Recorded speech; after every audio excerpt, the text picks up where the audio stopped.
একটা ভালো প্রশ্ন করেছ যে রিজিক নিয়ে। তো তুমি কি জানো তোমার রিজিক কে ঠিক করে রেখেছে? না তোমার চাকরি বাকরি, না তোমার ব্যবসা, না তোমার পরিচিতি জন, কেউ কিন্তু তোমার রিজিকটাকে ঠিক করে রাখেনি। রিজিক নির্ধারিত করেই রেখেছে আল্লাহ রাব্বুল আলামিন। কবে থেকে? ঠিক সেই দিন যেদিন তুমি মায়ের গর্ভে ছিলে, সেদিন থেকে আল্লাহ রাব্বুল আলামিন জারিয়াতের মধ্যে বলেছেন যে অফিস সামাই রিজকুকুম ওয়া মা তুআদুন, তোমাদের রিজিক আকাশে নির্ধারিত এবং তোমাদের প্রতিশ্রুতিও।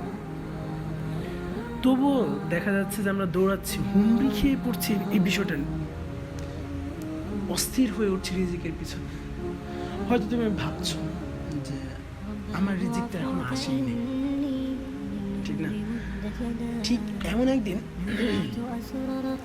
আহমদ ইবনে হাম্বল রাহিমাহুল্লাহকে জিজ্ঞেস করা হয়েছিল, যে একজন জিজ্ঞেস করেছিলেন যে আমার রিজিক কোথায়, আমি তো খুঁজেই পাচ্ছি না আমার রিজিক।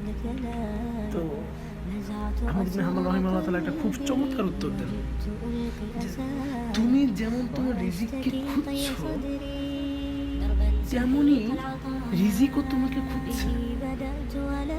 তুমি যেমন তোমার রিজিককে খুঁজছো, ঠিক তেমনই রিজিকও তোমাকে খুঁজছে। সেটা চিন্তা করো না, ধৈর্য ধরো, ঠিকই সে এসে যাবে। রিজিকের মূল বিষয়টা হচ্ছে রিজিক তো দরজা ঠিক সময় করা নাড়বে, এটা নিয়ে চিন্তা করার দরকার নেই। রাসূল সাল্লাল্লাহু আলাইহি ওয়াসাল্লামের একটা কথা আছে যে মুস্তাদরাকে হাকিমের মধ্যে, যে রিজিক তোমার কাছে এমন ভাবে আসবে যে মনে হয় তোমার কাছে তোমার মৃত্যুর সময় চলে আসবে। মূল যে জিনিসটা হচ্ছে সেটা হচ্ছে তাওয়াক্কুল শেখা। যখন তুমি পরিপূর্ণভাবে তাওয়াক্কুল শিখে যাবে, তখনই দেখবে যে দৌড় ঝাপটা করে তোমার কাছে রিজিক আসতেছে। তো রিজিকের জন্য নয়, বরং মূল জিনিস যেটা, সেটা হচ্ছে আল্লাহ রাব্বুল আলামিনের সন্তুষ্টির জন্য ছোটা। আমরা আরেকটা জিনিস যেটাকে মনে করি যে রিজিক শুধু টাকা পয়সা বিষয়, এরকম না। শুধু টাকা পয়সাই না রিজিক, শান্তিও রিজিক, সুস্থতাও রিজিক, হালাল খাবার, সৎ সম্পদ, এই সবই হচ্ছে রিজিক।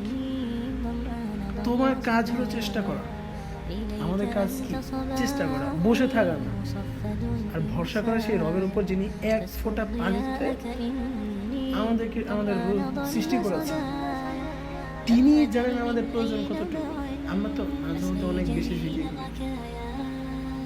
তিনি জানেন আমাদের প্রয়োজন কতটুকু। তো রিজিকের পিছনে নয়, বরং উচিত হচ্ছে রবের উপর তাওয়াক্কুল করা। রিজিক আপনা আপনি আপনার কাছে এসে পৌঁছে।